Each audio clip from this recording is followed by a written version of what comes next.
Hello and welcome to India for IAS. My name is Abhishek. ಸ್ನೇಹಿತರೆ, ತಮಗೆಲ್ಲ ಗೊತ್ತಿರೋ ಹಾಗೆ ಅತಿ ನಿರೀಕ್ಷೆ ಇರತಕ್ಕಂತಹ KPSC ನೋಟಿಫಿಕೇಷನ್ ಏನಿತ್ತು ಅದು ಈಗ ಬಿಡುಗಡೆಯಾಗಿದೆ. ಸೊ ದಿನಾಂಕ 26 ಫೆಬ್ರವರಿ 2024ರಂದು ಈ ನೋಟಿಫಿಕೇಷನನ್ನು KPSC ಬಿಡುಗಡೆ ಮಾಡಿದೆ. ಈ ಒಂದು ವಿಡಿಯೋದಲ್ಲಿ ನಾವೇನು ಮಾಡೋಣ ಅಂತಂದರೆ, ಅತಿ ಮುಖ್ಯವಾದಂತಹ ಮಾಹಿತಿ ಏನಿದೆ ಈ KPSC ನೋಟಿಫಿಕೇಷನ್ ಒಳಗಡೆ ಅನ್ನೋಂಥದ್ದನ್ನು ನೋಡೋಣ. ಇದೊಂದು ಶಾರ್ಟ್ ವಿಡಿಯೋ ಆಗಿರುತ್ತೆ. ಇದರ ರಿಲೇಟೆಡ್ ಆಗಿ ಅತಿ ಡೀಟೇಲ್ಡ್ ಆಗಿರ್ತಕ್ಕಂತಹ ಒಂದು ವಿಡಿಯೋನ ಕೂಡ ನಾವು ನಿಮ್ಮ ಮುಂದೆ ತೊಗೊಂಬರ್ತೀವಿ. ಸೊ ಈ ನೋಟಿಫಿಕೇಷನಲ್ಲಿ ಮುಖ್ಯವಾಗಿ ನಾವು ಗಮನಿಸಬೇಕಾದಂಥ ಅಂಶಗಳು ಏನಿದ್ದಾವೆ, ಏನೇನು ಚೇಂಜಸನ್ನು KPSC ತೊಗೊಂಡು ಬಂದಿದೆ ಅನ್ನೋದ್ರ ಕುರಿತಾಗಿ ನಾವು ನೋಡ್ತಾ ಹೋಗೋಣ. ಸೊ ಮೊದಲನೇದಾಗಿ ನಂಬರ್ ಆಫ್ ಪೋಸ್ಟ್ಗಳನ್ನ ನಾವು ನೋಡೋದಾದರೆ, ಈಗ RPC ಅಂದರೆ ನಾನ್ HK ಅವರಿಗೆ ಟೋಟಲ್ ಗ್ರೂಪ್ A ಪೋಸ್ಟ್ಗಳನ್ನ ನಾವು ನೋಡೋದಾದರೆ 123 ಗ್ರೂಪ್ A ಹುದ್ದೆಗಳನ್ನು KPSC ಇಲ್ಲಿ ನೋಟಿಫಿಕೇಷನಲ್ಲಿ ಹೊರಡಿಸಿದೆ. ಅದೇ ರೀತಿ ಹೈದರಾಬಾದ್ ಕರ್ನಾಟಕಕ್ಕೆ ಗ್ರೂಪ್ A ಪೋಸ್ಟ್ ಅಂತಂದರೆ ಟೋಟಲ್ 36 ಪೋಸ್ಟ್ಗಳು. ಸೊ ಒಟ್ಟು ಗ್ರೂಪ್ A ಪೋಸ್ಟ್ಗಳು ಎಷ್ಟಪ್ಪ ಅಂತಂದರೆ 159 ಪೋಸ್ಟ್ಗಳು ಒಟ್ಟು ಹುದ್ದೆಗಳ ಸಂಖ್ಯೆ ಅದು. ಸೊ ಈ ನಿಟ್ಟಿನೊಳಗಡೆ ಏನಂತಂದರೆ, ಇಲ್ಲಿ ಬೇರೆ ಬೇರೆ ಯಾವ ಗ್ರೂಪ್ A ಹುದ್ದೆಗಳಿದ್ದಾವೆ ಅಂತ ಅನ್ನೋದ್ರ ಕುರಿತಾಗಿ ಅವರು ಮಾಹಿತಿಯನ್ನು ಕೊಟ್ಟಿದ್ದಾರೆ. ಸೊ ನಾವು ನೋಡ್ಬೋದು ಇಲ್ಲಿ ಏನಂತಂದರೆ ACCT, ಅದೇ ರೀತಿ ಸಹಾಯಕ ಆಯುಕ್ತರು, ಸೊ ಈ ರೀತಿಯಾದಂತಹ ಬೇರೆ ಬೇರೆ ಹುದ್ದೆಗಳನ್ನು ಅವರಿಲ್ಲಿ ಮೆನ್ಷನ್ ಮಾಡ್ತಾ ಹೋಗಿದ್ದಾರೆ. ಸೊ ಒಟ್ಟು 7 ಗ್ರೂಪ್ A ಹುದ್ದೆಗಳನ್ನು 7 ಭಾಗಗಳಾಗಿ ವಿಂಗಡಣೆ ಮಾಡಿ ಗ್ರೂಪ್ A ಹುದ್ದೆಗಳ ಬಗ್ಗೆ ಮಾಹಿತಿಯನ್ನು ಕೊಟ್ಟಿದ್ದಾರೆ. ತಾವಿಲ್ಲಿ ನೋಡಬಹುದು ಅದನ್ನು. ಸೊ ಅದೇ ರೀತಿಯಾಗಿ ನಾವು ಗ್ರೂಪ್ B ಹುದ್ದೆಗಳನ್ನು ನೋಡೋದಾದರೆ, ಗ್ರೂಪ್ B ಹುದ್ದೆಗಳು ನಾನ್ HK ಅಂತ ನಾವು ನೋಡೋದಾದರೆ ಒಟ್ಟು 184 ಹುದ್ದೆಗಳು.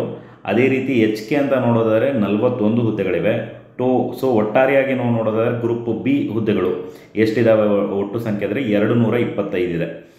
ಅದರಲ್ಲೂ ಕೂಡ ಅತಿ ನಿರೀಕ್ಷೆ ಇರತಕ್ಕಂತಹ ತಹಸೀಲ್ದಾರ್ ಹುದ್ದೆಗಳು ಎಷ್ಟಿದ್ದಾವೆ ಅಂತ ನಾವು ನೋಡೋದಾದರೆ, ಒಟ್ಟು ತಹಸೀಲ್ದಾರ್ ಹುದ್ದೆಗಳು ನಾನ್ HK ಅವರಿಗೆ 37 ಇದೆ. ಅದೇ ರೀತಿ HK ಅವರಿಗೆ 14 ಹುದ್ದೆಗಳಿದೆ. ಒಟ್ಟು ಟೋಟಲ್ 51 ಹುದ್ದೆಗಳು ಇಲ್ಲಿ ತಹಸೀಲ್ದಾರ್ ಪೋಸ್ಟ್ಗಳನ್ನ ನಾವು ನೋಡ್ಬೋದು.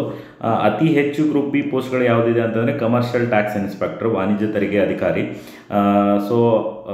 ಕಮರ್ಷಿಯಲ್ ಟ್ಯಾಕ್ಸ್ ಆಫೀಸರ್, ವಾಣಿಜ್ಯ ತೆರಿಗೆ ಅಧಿಕಾರಿ. ಸೊ ಅದು ಎಷ್ಟಿದೆ ನಮಗೆ ಅಂತಂದರೆ ಒಟ್ಟು 59 ಪೋಸ್ಟ್ಗಳನ್ನ ನಾವಿಲ್ಲಿ ನೋಡ್ಬೋದು. ಈ ರೀತಿ ಬೇರೆ ಬೇರೆ ಗ್ರೂಪ್ B ಪೋಸ್ಟ್ಗಳು ಒಟ್ಟು 15 ಗುಂಪುಗಳಾಗಿ ವಿಂಗಡಣೆ ಮಾಡಿದ್ದಾರೆ. ಸೊ ಅದರ ಮಾಹಿತಿ ಕೂಡ ನೀವು ಸ್ಲೈಡಲ್ಲಿ ನೋಡ್ಬೋದು ಸ್ನೇಹಿತರೆ. ಇನ್ನು ನಾವು ಒಟ್ಟು ಗ್ರೂಪ್ A ಮತ್ತು ಗ್ರೂಪ್ B ಹುದ್ದೆಗಳನ್ನು ಸೇರಿಸಿ ನೋಡೋದಾದರೆ, ನಾನ್ HK ಅಂತ ನಾವು ನೋಡೋದಾದ್ರೆ ಇಲ್ಲಿ 307 ಪೋಸ್ಟ್ಗಳು.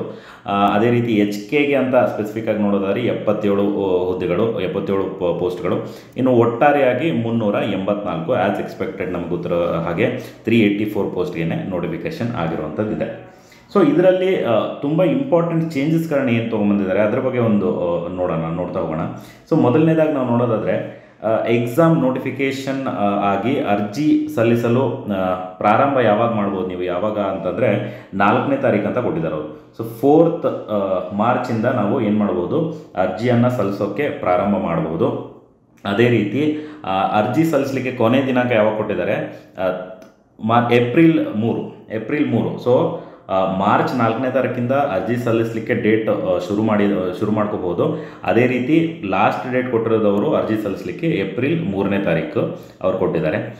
ಅದೇ ರೀತಿ ಪೂರ್ವಭಾವಿ ಪರೀಕ್ಷೆಯ ತಾತ್ಕಾಲಿಕ ಅಂದರೆ ಟೆಂಟೇಟಿವ್ ಡೇಟ್ನ ಕೂಡ ಅವರು ಇಲ್ಲಿ ಮೆನ್ಷನ್ ಮಾಡ್ತಾರೆ. ಸೊ ಟೆಂಟೇಟಿವ್ ಡೇಟ್ ಅವ್ರು ಹೇಳೋ ಪ್ರಕಾರ ಏನಂತಂದರೆ May 5th ಅಂತ ಹೇಳಿದ್ದಾರೆ, May 5th 2024. ಆದರೆ ಈ ಟೆಂಟೇಟಿವ್ ಡೇಟ್ ಅಂತ ಕೊಟ್ಟಿರೋದ್ರಿಂದ ಅದೇ ದಿನಾಂಕಕ್ಕೆ ಆಗಲೂಬಹುದು, ಆಗದೇನೂ ಇರಬಹುದು. ತಮಗೆಲ್ಲ ಗೊತ್ತಿರೋ ಹಾಗೆ ಕಳೆದ ನೋಟಿಫಿಕೇಷನ್ ನೋಡಿದಾಗ ನೋಟಿಫಿಕೇಷನ್ ಡೇಟ್ಗೂ ಹಾಗೂ ಪ್ರಿಲಿಮ್ಸ್ ಎಕ್ಸಾಮಿನೇಷನ್ ಡೇಟ್ಗೂ ಸುಮಾರು 3.5 ರಿಂದ 4 ತಿಂಗಳ ಗ್ಯಾಪ್ ಇತ್ತು. ಬಟ್ ಈಗ ನಾವು ನೋಡೋದಾದರೆ ಬರೀ 2 ತಿಂಗಳ ಅವಧಿಯನ್ನು ನಾವು ಮ್ಯಾಕ್ಸಿಮಮ್ ಕನ್ಸಿಡರ್ ಮಾಡ್ಬೋದು. ಈಗ ಪರೀಕ್ಷೆಯ ದಿನಾಂಕ ನೋಡೋದಾದರೆ ಟೆಂಟೇಟಿವ್ ಡೇಟು ಹೇಳಲಿಕ್ಕಾಗಲ್ಲ. KPSC ಬರುವಂತಹ ಮುಂದಿನ ದಿನಗಳಲ್ಲಿ ಈ ಡೇಟನ್ನು ಎಕ್ಸ್ಟೆಂಡ್ ಕೂಡ ಮಾಡ್ಬೋದು, ಪೋಸ್ಟ್ಪೋನ್ ಕೂಡ ಆಗಬಹುದು. ಸೊ ಆದರೆ ಟು ಬಿ ಸೇಫರ್ ಸೈಡ್ ನಾವು ಈಗ 5/5/2024 ಪೂರ್ವಭಾವಿ ಪರೀಕ್ಷೆ ಆಗುತ್ತೆ ಅನ್ನುವಂಥದ್ದನ್ನು ತಲೆಯಲ್ಲಿ ಇಟ್ಕೊಂಡು ಅಭ್ಯಾಸವನ್ನು ಮಾಡಬೇಕಾಗುತ್ತೆ. ಸೊ ಅದು ಒಂದು ಮಾಹಿತಿ ಮೊದಲನೇದಾಗಿ. ಎರಡನೇದಾಗಿ ನಾವು ನೋಡೋದಾದರೆ, ಇಲ್ಲಿ ಪ್ರಿಲಿಮ್ಸ್ನ ಅವರು ಏನು ಕೊಟ್ಟಿದ್ದಾರೆ, ಡೀಟೇಲ್ಸ್ ಕೊಟ್ಟಿದ್ದಾರೆ. ಸೊ ಇದರಲ್ಲಿ ಯಾವುದೇ ರೀತಿಯಾದಂಥ ಚೇಂಜಸ್ ಇಲ್ಲ. Paper 1 paper 2 same 100 marks and 100 questions and 100 questions each 200 ಮಾರ್ಕ್ಸ್ಗೆ ಅಂತಲೇ ಕೊಟ್ಟಿರೋದು. ಆ್ಯಂಡ್ ಇಲ್ಲೂ ಕೂಡ ಸಿಲೆಬಸಲ್ಲಿ ಅಷ್ಟೊಂದು ಡಿಫ್ರೆನ್ಸಸ್ ಏನು ಕಾಣಿಸ್ತಾ ಇಲ್ಲ. ಸೊ ಇಲ್ಲಿ ಅವರು ಒಂದು ಮಾಹಿತಿನ ಏನು ಕೊಟ್ಟಿದ್ದಾರೆ ನೋಡಿ. So the number of candidate to be admitted to the mains examination shall be 15 times the vacancies. ಅಂದರೆ 384 ಇಂಟು 15. ಸೊ ಅಷ್ಟು ಜನರಿಗೆ ಏನು ಮಾಡ್ತಾರೆ ಅವರು ಮೇನ್ಸ್ ಪರೀಕ್ಷೆಯನ್ನು ಬರೀಲಿಕ್ಕೆ ಅಲೌ ಮಾಡ್ತಾರೆ. 1:15 ಅನುಪಾತದಲ್ಲಿ ಮೇನ್ಸ್ಗೆ ಸೆಲೆಕ್ಷನ್ ಮಾಡುವಂಥ ಚಾನ್ಸಸ್ ಇದೆ. ಸೊ ನೆಕ್ಸ್ಟು ಇನ್ನೊಂದು ಏನಪ್ಪ ಅಂತಂದರೆ, ಇಲ್ಲಿ ತುಂಬ ಮುಖ್ಯವಾದಂಥ ಇನ್ನೊಂದು ಮಾಹಿತಿಯನ್ನು ನಾವು ನೋಡಬೇಕು. ಏನು ಅಂತಂದರೆ, ಇವಾಗ ಮೇನ್ಸ್ ಪರೀಕ್ಷೆಯನ್ನು ನಾವು ನೋಡೋದಾದರೆ ಮೇನ್ಸ್ ಪರೀಕ್ಷೆಯಲ್ಲೂ ಕೂಡ ಯಾವುದೇ ರೀತಿಯಾದಂಥ ಬದಲಾವಣೆಗಳನ್ನ ನಾವು ಇಲ್ಲಿ ಜಾಸ್ತಿ ಮಾಡಿಲ್ಲ. ಕನ್ನಡ ಕಂಪಲ್ಸರಿ ಇಂಗ್ಲೀಷ್ ಪೇಪರ್ಗಳು 150 ಅಂಕಗಳಿಗೆ, ಅದು ಕೂಡ 2 ಗಂಟೆಗಳ ಅವಧಿಯಲ್ಲಿ ಅರ್ಹತಾ ಪರೀಕ್ಷೆಗಳನ್ನ ಮೊದಲಿನ ಥರನೇ ಇಟ್ಟಿದ್ದಾರೆ. ಅದೇ ರೀತಿ ಮೇನ್ಸಲ್ಲಿ 5 ಪೇಪರ್ಗಳಿದೆ ಒಟ್ಟು. ಸೊ 5 ಪೇಪರ್ಗಳಲ್ಲಿ ಪೇಪರ್ 1 ಎಸ್ಸೆ, ಅದೇ ರೀತಿ ಪೇಪರ್ 2, 3, 4 ಜನರಲ್ ಸ್ಟಡೀಸ್ ಇರುವಂಥದ್ದು, ಅದು ಕೂಡ 250 marks and 3 hours as it is ಇದೆ. ಆದರೆ ಒಂದು ಮೋಸ್ಟ್ ಇಂಪಾರ್ಟೆಂಟ್ ಚೇಂಜಸ್ ಇಲ್ಲಿ ಏನು ತಗೊಂಬಂದಿದ್ದಾರೆ ಅಂತಂದರೆ, ನಾವು ನೋಡ್ಬೋದು ಪರ್ಸ್ನಾಲಿಟಿ ಟೆಸ್ಟ್ಗೆ ಮಾರ್ಕ್ಸು. ಸೊ ಇಂಟರ್ವ್ಯೂ ಮಾರ್ಕ್ಸನ್ನು 50ರಿಂದ 25ಕ್ಕೆ ಇಳಿಸಲಾಗಿದೆ. ಇಲ್ಲಿ ನೋಡ್ಬೋದು ತಾವೆಲ್ಲ 50 ಮಾರ್ಕ್ಸ್ ಇದ್ದಿದ್ದು ಅವ್ರು ಏನು ಮಾಡಿದ್ದಾರೆ 25 ಮಾರ್ಕ್ಸ್ಗೆ ಇಳಿಸಿ. ಸೊ ಒಟ್ಟು ಅಂಕಗಳು ಈ ಸರಿ ಎಷ್ಟಾಗಾದ್ರೆ ಅಂದರೆ 1275. ಕಳೆದ ನೋಟಿಫಿಕೇಷನಲ್ಲಿ ತಮಗೆಲ್ಲ ಗೊತ್ತಿರೋ ಹಾಗೆ ಇಂಟರ್ವ್ಯೂ ಮಾರ್ಕ್ಸು 50 ಇತ್ತು. ಸೊ ಅದನ್ನು ಕೂಡ ರೆಡ್ಯೂಸ್ ಮಾಡಿ 25ಕ್ಕೆ ತೊಗೊಂಬಂದಿದ್ದಾರೆ. ಸೊ ಇದೊಂದು ಸುವರ್ಣ ಅವಕಾಶ ಅಂತ ಹೇಳ್ಬೋದು. ನೀವು ಮೇನ್ಸಲ್ಲಿ ಏನಾದರೂ ಒಳ್ಳೆಯ ಸ್ಕೋರ್ ಮಾಡಿದ್ದೇ ಆದರೆ ನಿಮ್ಮನ್ನು ಆಫೀಸರ್ ಆಗೋದ್ರಿಂದ ಯಾರೂ ಕೂಡ ತಡಿಲಿಕ್ಕಾಗಲ್ಲ ಇಲ್ಲಿ. ಸೊ ಅದನ್ನು ಆ ನಿಟ್ಟಿನೊಳಗಡೆ ಇದೊಂದು ಒಳ್ಳೆಯ ಮೂವ್ ಅಂತ ಹೇಳ್ಬೋದು. ಸೊ ಇದು ಒಂದು ಮೇಜರ್ ಚೇಂಜಸನ್ನು ನಾವಿಲ್ಲಿ ನೋಡ್ಬೋದಾಗಿದೆ. ಸೊ ಅದೇ ರೀತಿ ಇನ್ನೂ ಮೋಸ್ಟ್ ಇಂಪಾರ್ಟೆಂಟ್ ಇದರಲ್ಲಿ ಏನು ಇನ್ಫಾರ್ಮೇಷನ್ ಅಂತ ನೋಡೋದಾದರೆ ಕಡೆದಾಗಿ ವಯೋಮಿತಿಯನ್ನು ನೋಡಬೇಕು. ಸೊ ಜನರಲ್ ಕ್ಯಾಟಗರಿ ಅವರಿಗೆ ಮಿನಿಮಮ್ ಏಜ್ ಮತ್ತು ಮ್ಯಾಕ್ಸಿಮಮ್ ಏಜ್ಗಳು ಎಷ್ಟೆಷ್ಟು ಅಂತ ಕೊಟ್ಟಿದ್ದಾರೆ. ಸೊ ಎಲ್ರಿಗೂ ಕೂಡ ಯಾವುದೇ ಕ್ಯಾಟಗರಿ ಆದರೂ ಮಿನಿಮಮ್ ಏಜ್ ನೀವು 21 ಇಯರ್ಸ್ ಆಗಿರಬೇಕು ಈ ಎಕ್ಸಾಮ್ನ ತೊಗೊಳ್ಳಿಕ್ಕೆ. ಅದೇ ರೀತಿ ಮ್ಯಾಕ್ಸಿಮಮ್ ಏಜ್ ಲಿಮಿಟ್ ಏನಂತ ನಾವು ನೋಡೋದಾದರೆ ಜನರಲ್ ಮೆರಿಟ್ ಸಾಮಾನ್ಯ ಅರ್ಹತೆಯ ಅಭ್ಯರ್ಥಿಗಳಿಗೆ 38 ವರ್ಷ. ಸೊ 38 ಇಯರ್ಸ್ನ ಏಜ್ ಲಿಮಿಟ್ನ ಕೊಟ್ಟಿದ್ದಾರೆ. ಅದೇ ರೀತಿ ಪ್ರವರ್ಗ 2A 2B 3A 3B ಅಭ್ಯರ್ಥಿಗಳಿಗೆ 41 ವರ್ಷಗಳು. ಪರಿಶಿಷ್ಟ ಜಾತಿ ಮತ್ತು ಪರಿಶಿಷ್ಟ ಪಂಗಡ ಪ್ರವರ್ಗ 1 ಈ ಅಭ್ಯರ್ಥಿಗಳಿಗೆ 43 ವರ್ಷ. ಸೊ KPSC ಅವರು ಮುಂಚೆನೇ ಈ ಅಧಿಸೂಚನೆಯನ್ನು ಹೊರಡಿಸಿದ್ರು, ವಯೋಮಿತಿಯ ಸಡಿಲಿಕೆಯನ್ನು ಮಾಡಿದ್ದಾರೆ ಅಂತ. ಸೊ ಅದೇ ರೀತಿಯಾಗಿ 3 ವರ್ಷಗಳ ವಯೋಮಿತಿ ಸಡಿಲಿಕೆಯನ್ನು ಕೂಡ ನಾವಿಲ್ಲಿ ಕಾಣಬಹುದಾಗಿದೆ ಪ್ರತಿ ಕ್ಯಾಟಗರಿಗೂ ಕೂಡ. ಅದೇ ರೀತಿ ಮಾಜಿ ಸೈನಿಕರಾದಲ್ಲಿ ಸೇವೆ ಸಲ್ಲಿಸಿರುವಷ್ಟು ವರ್ಷಗಳಿಗೆ 3 ವರ್ಷಗಳನ್ನು ಸೇರಿಸಿದರೆ ಎಷ್ಟು ವರ್ಷಗಳಾಗುವುದೋ ಅಷ್ಟು ವರ್ಷಗಳು ಅಂತ ಕೊಟ್ಟಿದ್ದಾರೆ. ಅದೇ ರೀತಿ ಅಂಗವಿಕಲರಿಗೆ 10 ವರ್ಷಗಳ ವಯೋಮಿತಿ ಸಡಿಲಿಕೆ ಇರುತ್ತೆ. ಆ್ಯಂಡ್ ವಿಧವೆಯರಿಗೂ ಕೂಡ 10 ವರ್ಷಗಳ ವಯೋಮಿತಿ ಸಡಿಲಿಕೆ ಇರುತ್ತೆ ಸ್ನೇಹಿತರೆ. ಸೊ ಇದು ವಯೋಮಿತಿ ಕುರಿತಾಗಿರ್ತಕ್ಕಂತಹ ಒಂದು ಮಾಹಿತಿ. ಆ್ಯಂಡ್ ಕಡೆದಾಗಿ ಇಲ್ಲಿ ಕೊಟ್ಟಿರುವಂಥದ್ದು ಏನಪ್ಪ ಅಂತಂದರೆ ಪ್ರಯತ್ನಗಳು. ಸರ್ ಎಷ್ಟು ಅಟೆಂಪ್ಟ್ಸ್ ಮಾಡಿರ್ಬೋದು ಅಂದರೆ GM ಅವರು 5 ಅಟೆಂಪ್ಟ್ಸು ಮ್ಯಾಕ್ಸಿಮಮ್ಮು. ಅದೇ ರೀತಿ ಪ್ರವರ್ಗ 1 2A ಮತ್ತು 2B ಇವರಿಗೆಲ್ಲ 7 ಟೈಮ್ಸು.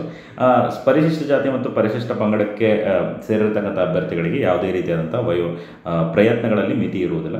ಸೊ ಇಷ್ಟು ನಮಗೇನಂತಂದರೆ ಈ ನೋಟಿಫಿಕೇಷನಲ್ಲಿ ತುಂಬ ಇಂಪಾರ್ಟೆಂಟ್ ಇನ್ಫಾರ್ಮೇಷನ್. ಸೊ ಇದನ್ನು ಸಮರೈಸ್ ಮಾಡೋದಾದರೆ ಟೋಟಲ್ ಪೋಸ್ಟ್ಗಳು ಬಂದು 384 ಪೋಸ್ಟ್ಗಳಿದ್ದಾವೆ.